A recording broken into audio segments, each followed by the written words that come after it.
Hello my dear student, myself Vidyashri. I am Business Studies lecturer in Alpha Pre-University College, Krishnarajanagar. This is my 10th video class. In the last video class, you learnt what are the principles implemented by the N3 files. There are 14 principles are implemented by the N3 file, such as division of work, authority and responsibility, discipline, unity of command, unity of direction, subordinate of individual interest to general interest, remunerations of employees, centralizations and decentralization, scalachid, order, equity, stability of personnel, initiative and e-spirit de crops. These principles was explained in the last video class. Today I am going to explain what are the differences between file and Taylor, N3 files and F.W. Taylor. N3 file is the father of general management, but F.W. Taylor is the father of scientific management. These are some differences between N3 files and F.W. Taylor. These points are summarized. What are the differences between the N3 files and F.W. Taylor? The first differences of the basis is perspective. ಏನು perspective ಅಂತ ಹೇಳಿದ್ರೆ ದೃಷ್ಟಿಕೋನ. Perspective ಅಂತ ಹೇಳಿದ್ರೆ ದೃಷ್ಟಿಕೋನ. So Henri Fayol ಅವರು the prospective on top level management. Henri Fayol's prospective on top level management, but F.W. Taylor prospective on shop floor level of a factory, low level management. So ಇಲ್ಲಿ prospective, so Henri ಫಯೋಲ್ ಅವರ ದೃಷ್ಟಿಕೋನ ಯಾವುದರ ಮೇಲೆ ಇರುತ್ತೆ ಅಂತ ಹೇಳಿದ್ರೆ top level management. So ಸಂಸ್ಥೆಯ ಮೇಲ್ವರ್ಗದ ಮೇಲೆ ಇವರ ದೃಷ್ಟಿಕೋನ ಇದ್ದರೆ F.W. ಟೇಲರ್ ಅವರ ದೃಷ್ಟಿಕೋನ shop floor level of a factory ಅಂತ ಹೇಳಿದ್ರೆ ಎಂಪ್ಲಾಯೀಸ್ ವರ್ಕರ್ಸ್ಗಳ ಮೇಲೆ ಇರುವಂಥದ್ದು ಅಂದರೆ lower level management. Second basis applicability, ಅನ್ವಯಿಸುವಂಥದ್ದು. ಅಪ್ಲಿಕಬಿಲಿಟಿ ಅಂತ ಹೇಳಿದ್ರೆ ಅನ್ವಯುವಿಕೆ. ಸೊ N3 ಫಯೋಲ್ ರವರು ಯಾವುದಕ್ಕೆ ಅನ್ವಯವಾಗ್ತಾರೆ ಮತ್ತು F.W. ಅವ್ರದ್ದು ಪ್ರಿನ್ಸಿಪಲ್ಸ್ಗಳು ಯಾವುದಕ್ಕೆ ಅಪ್ಲಿಕಬಲ್ ಆಗುತ್ತೆ ಅಂತೇಳಿ ಈ ಪಾಯಿಂಟ್ಸ್ ಹೇಳುತ್ತೆ. So basis of applicability is N3 Fayol is applicable universally. So ಇವರ ಪ್ರಿನ್ಸಿಪಲ್ಸ್ಗಳು ಏನಿದೆ, ಅವರ principles applicable on universally. But F.W. Taylor principles applicable on special situations. So ಇಲ್ಲಿ ಎರಡನೇ ಡಿಫ್ರೆನ್ಸಸ್ ಏನು ಹೇಳುತ್ತೆ ಅಂತ ಹೇಳಿದ್ರೆ N3 ಫೈಲ್ ರವರ ಅನ್ವಯಿಸುವಿಕೆ ಸಾರ್ವತ್ರಿಕವಾಗಿ ಅನ್ವಯವಾಗುವಂಥದ್ದು ಅಂತ ಹೇಳಿದ್ರೆ ಎಲ್ಲ ಕಡೆ ಹರಡಿಕೊಂಡಿರುವಂಥದ್ದು. But F.W. ಟೈಲರ್ ಅವರ ಅಪ್ಲಿಕಬಿಲಿಟಿ ಏನು ಹೇಳುತ್ತೆ, ಅವ್ರದ್ದು ಅಪ್ಲಿಕಬಿಲಿಟಿ ಓನ್ಲಿ ಸ್ಪೆಷಲ್ ಸಿಚುವೇಶನ್ ಅಂತ ಹೇಳಿದ್ರೆ ವಿಶೇಷವಾದ ಸನ್ನಿವೇಶಗಳಿಗೆ ಮಾತ್ರ ಅವರ ಪ್ರಿನ್ಸಿಪಲ್ಸ್ಗಳು ಅಪ್ಲಿಕಬಲ್ ಆಗುವಂಥದ್ದು. Next basis of formation. ಏನು ಬೇಸಿಸ್ ಆಫ್ ಫಾರ್ಮೇಷನ್ ಅಂತ ಹೇಳಿದ್ರೆ ರಚನೆಯ ಆಧಾರ. So N3 files basis of formations on the personal experience, but F.W. Taylor basis of formations is on observation and experimentations. So I'm already told you management is a science and art. So ಇವರು ಏನಂತಾರೆ heart. So ಇವರು scientific management ಆಗಿರೋದ್ರಿಂದ principles of management is A science. So basis of formation on personal experience of the N3 file. Basis of formation is observation and experimentations of the F.W. Taylor. Next, focus, drishti. So N3 file focus on improving overall administration, but F.W. Taylor focus on increasing productivity of the organization. N3 file ರವರು ಯಾವುದರ ಮೇಲೆ ಒಂದು ಸಂಸ್ಥೆಯಲ್ಲಿ ಹೆಚ್ಚು ದೃಷ್ಟಿಯನ್ನು ಹರಿಸ್ತಾರೆ ಅಂತ ಹೇಳಿದ್ರೆ ಓವರಾಲ್ ಅಡ್ಮಿನಿಸ್ಟ್ರೇಷನ್, ಒಂದು ಸಂಸ್ಥೆಯ ಪೂರ್ಣ ಆಡಳಿತದ ಮೇಲೆ ಅವರು ದೃಷ್ಟಿಕೋನವನ್ನು ಹರಿಸಿದರೆ, FW ಟೇಲರ್ ಅವರು ಕೇವಲ ಯಾವುದರ ಮೇಲೆ ದೃಷ್ಟಿಯನ್ನು ಹರಿದಾಡ್ತಾರೆ ಅಂತ ಹೇಳಿದ್ರೆ ಉತ್ಪಾದನೆಯನ್ನು ಹೆಚ್ಚಿಸುವುದಕ್ಕೆ ಅವರು ಹೆಚ್ಚಿನ ಮಹತ್ವವನ್ನು ನೀಡುವಂಥದ್ದು. ಇನ್ನು ಪರ್ಸ್ನಾಲಿಟಿ, ವ್ಯಕ್ತಿತ್ವ. Henri Fayol's is a practitioner, FW Taylor scientist. He is the ವೃತ್ತಿಪರ ವ್ಯಕ್ತಿ ಆಗಿರುವಂಥದ್ದು, ಇವರು ಒಬ್ಬ ವಿಜ್ಞಾನಿ ಆಗಿರುವಂಥದ್ದು. ನೆಕ್ಸ್ಟ್ ಎಕ್ಸ್ಪ್ರೆಷನ್ ಅಂತ ಹೇಳಿದ್ರೆ Henri Fayol's principles expressions on general theory of administration, but FW Taylor expression scientific management. For this reason, Henry Fayol is the father of general management. FW Taylor is a father of scientific management.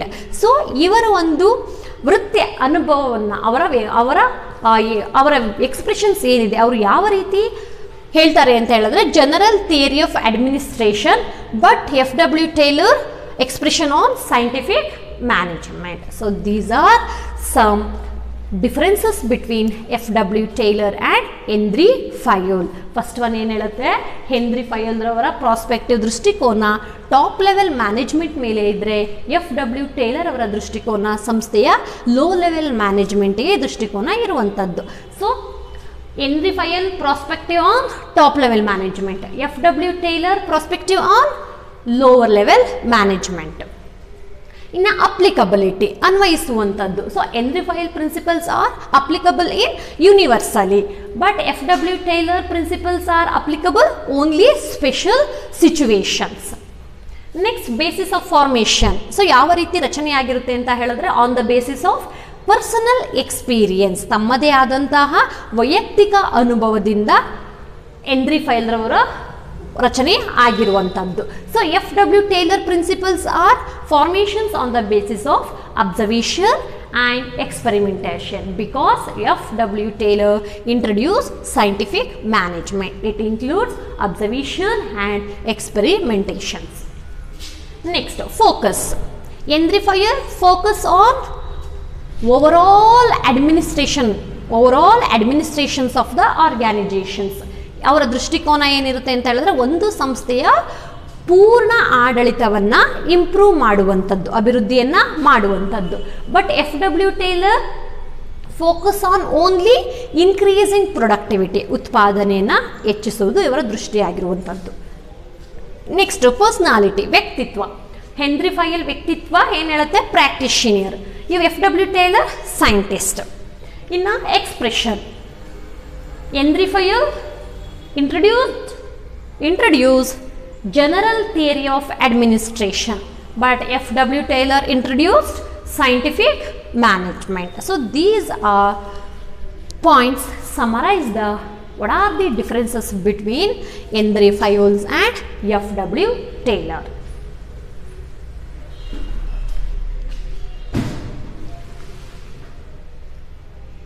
Topic in this chapter, what are the differences between unity of command and unity of direction? This topic hold weightage marks is 2 marks, very important topic. Unity of command and unity of directions, these are Henry Fayol principles. The differences are unity of command and unity of directions summarize the following points. These points are summarize what are the differences between unity of command and unity of direction. The first basis is meaning. ನಾನು ಅವಾಗಲೇ ನಿಮಗೆ explain ಮಾಡಿದ್ದೀನಿ unity of command ಅಂದರೆ ಏನು, unity of directions ಅಂದರೆ ಏನು ಅಂತೇಳಿ. Henry Fayol 14 ಪ್ರಿನ್ಸಿಪಲ್ಸ್ಗಳು ಮಾಡಬೇಕಾದ್ರೆ ನಾನು ಎಕ್ಸ್ಪ್ಲೇನ್ ಮಾಡಿಕೊಟ್ಟಿದ್ದೆ. ಸೊ ಹಾಗಾದರೆ ಯೂನಿಟಿ ಆಫ್ ಕಮಾಂಡ್ ಅಂದರೆ ಏನು, what is the unity of command? So unity of command means one subordinates should receive orders from and should be responsible for only one superiors. So ಇಲ್ಲಿ ಏನು ಹೇಳುತ್ತೆ ಅಂತ ಹೇಳಿದ್ರೆ unity of command ಒಬ್ಬ ಎಂಪ್ಲಾಯಿಗೆ, ಒಬ್ಬ ಕಾರ್ಮಿಕನಿಗೆ ಒಬ್ಬ ಮುಖ್ಯಸ್ಥನು ಇರಬೇಕು. ಏನಕ್ಕೆ ಅಂತ ಹೇಳಿದ್ರೆ, ಯಾವಾಗ ಒಬ್ಬ ಕಾರ್ಮಿಕ ಹಲವಾರು ನಿರ್ವಾಹಕರಿಂದ ಆರ್ಡರ್ಸ್ಗಳನ್ನು ರಿಸೀವ್ ಮಾಡ್ಕೊತಾನೋ ಆಗ ಅಂತಹ ಸಮಯದಲ್ಲಿ ಆ ವ್ಯಕ್ತಿ ಏನಾಗ್ಬೋದು, ಕನ್ಫ್ಯೂಸ್ಡ್ ಆಗಬಹುದು. ಸೊ ಅವನಿಗೆ ಯಾವ ಕೆಲಸವನ್ನು ಮಾಡಬೇಕು, ಯಾವುದನ್ನು ಮಾಡಬಾರ್ದು ಅನ್ನುವ ಗೊಂದಲಗಳು ಹೆಚ್ಚಾಗಬಹುದು. So according to this principle there should be a one and only one boss for every individual employees. Here one subordinate take orders from only one superior and he should be responsible for only one superior. Next, unity of direction. ಏನು ಹೇಳುತ್ತೆ unity of direction? Unity of direction States one head and one plan. So ಈ principal ಏನು ಹೇಳುತ್ತೆ ಅಂತ ಹೇಳಿದ್ರೆ, ಒಬ್ಬ ಮುಖ್ಯಸ್ಥನಿರಬೇಕು, ಒಂದು ಯೋಜನೆ ಇರಬೇಕು ಅಂತೇಳಿ ಈ ಪ್ರಿನ್ಸಿಪಲ್ ಹೇಳುತ್ತೆ. Each group of activity having same objective must have one head and one plan. So according to this principle, ಒಂದು ಗುಂಪಿನ ಚಟುವಟಿಕೆಗಳಲ್ಲಿ ಏನಾಗಿರುತ್ತೆ, ಒಂದೇ ರೀತಿಯ ಉದ್ದೇಶಗಳನ್ನು ಒಳಗೊಂಡಿರುತ್ತೆ. ಆ ಉದ್ದೇಶಗಳನ್ನು ಸಾಧಿಸಲು ಮತ್ತು ಆ ಗುಂಪಿನ ಚಟುವಟಿಕೆಗಳನ್ನು ಕಾರ್ಯನಿರ್ವಹಿಸಲು ಒಬ್ಬ ಮುಖ್ಯಸ್ಥನಿರಬೇಕು ಮತ್ತು ಒಂದು ಯೋಜನೆ ಇರಬೇಕು ಅಂತೇಳಿ ಈ ಪ್ರಿನ್ಸಿಪಲ್ ಹೇಳುತ್ತೆ. Each group activity having same objective must have one head and one plan. ಒಂದು ಗುಂಪಿನ ಚಟುವಟಿಕೆಗಳನ್ನು ಮತ್ತು ಆ ಗುಂಪಿನ ಉದ್ದೇಶಗಳನ್ನು ಈಡೇರಿಸುವುದಕ್ಕೆ ಒಬ್ಬ ಮುಖ್ಯಸ್ಥನಿರಬೇಕು ಮತ್ತು ಒಂದು ಯೋಜನೆ ಇರಬೇಕು ಅಂತ ಹೇಳಿ ಈ ಪ್ರಿನ್ಸಿಪಲ್ ಹೇಳುವಂಥದ್ದು. Next aim. What is the aim of unity of command? Unity of ಕಮಾಂಡ್ನ ಮುಖ್ಯ ಉದ್ದೇಶ ಏನಾಗಿರುತ್ತೆ ಅಥವಾ ಮುಖ್ಯ ಗುರಿ ಏನಾಗಿರುತ್ತೆ? Unity of command principle aim is it prevents dual subordination. Unity of ಕಮಾಂಡಿನ ಮುಖ್ಯ ಉದ್ದೇಶ ಪ್ರಿವೆಂಟ್ಸ್ ದ ಡ್ಯುಯಲ್ ಸಬಾರ್ಡಿನೇಟ್. ಏನು ಡ್ಯುಯಲ್ ಸಬಾರ್ಡಿನೇಷನ್ಸ್ ಅಂತ ಹೇಳಿದ್ರೆ, what is the meaning of dual subordination?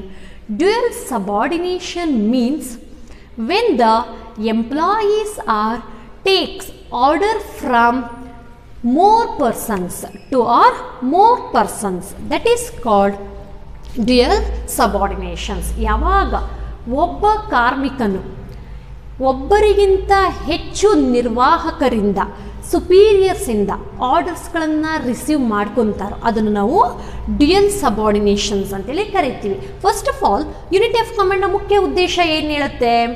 ಒಬ್ಬ ಕಾರ್ಮಿಕನಿಗೆ ಒಬ್ಬ ನಿರ್ವಾಹಕನು ಇರಬೇಕು ಅಥವಾ ಒಬ್ಬ ಮುಖ್ಯಸ್ಥನು ಇರಬೇಕು ಅಂತ ಹೇಳುತ್ತೆ. ಹಾಗಾದರೆ it prevents dual subordination. The main objectives of the unity of command is prevents the dual subordination. Dual subordination anta heladre when the employees are take orders from the more superiors, it is called dual subordination.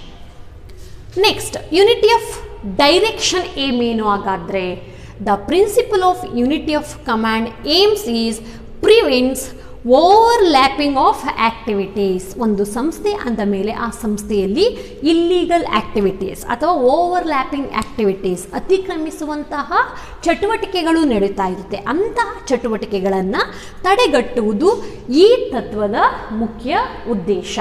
It prevents overlapping of activities in an organization. Next, implication, ಪರಿಣಾಮಗಳು. Unity of ಕಮಾಂಡಿಂದ ಆಗುವಂಥ ಪರಿಣಾಮಗಳೇನು?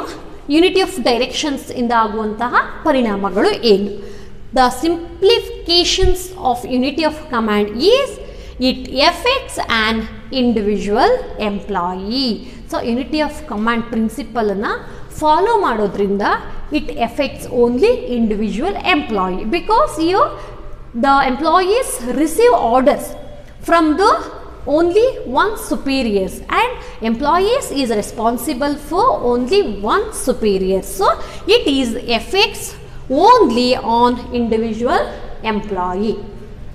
but unity of direction effect on entire organization. It affects the entire organization. So unity of command ಪ್ರಿನ್ಸಿಪಲ್ನ ಬಳಕೆ ಮಾಡೋದ್ರಿಂದ ಪರಿಣಾಮ ಏನಾಗುತ್ತೆ ಅಂತ ಹೇಳಿದ್ರೆ ಆ ಪರಿಣಾಮ ಕೇವಲ ಇಂಡಿವಿಜುವಲ್ ಎಂಪ್ಲಾಯೀಸ್ಗಳ ಮೇಲೆ ಬೀಳುವಂಥದ್ದು. ಸೊ ಇದರ ಯುನಿಟಿ ಆಫ್ ಡೈರೆಕ್ಷನ್ನ ಪರಿಣಾಮ ಎಂಟೈರ್ ಓವರಾಲ್ ಆರ್ಗ್ಯಾನೈಜೇಷನ್ಸ್ ಏನಿದೆ ಅದರ ಮೇಲೆ ಪರಿಣಾಮವನ್ನು ಬೀರುವಂಥದ್ದು.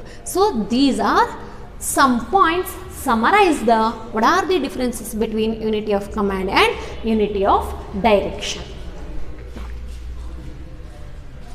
ಇವತ್ತಿಗೆ ಸೆಕೆಂಡ್ ಚಾಪ್ಟರ್ ಕಂಪ್ಲೀಟ್ ಆಗುತ್ತೆ, ಪ್ರಿನ್ಸಿಪಲ್ಸ್ ಆಫ್ ಮ್ಯಾನೇಜ್ಮೆಂಟ್.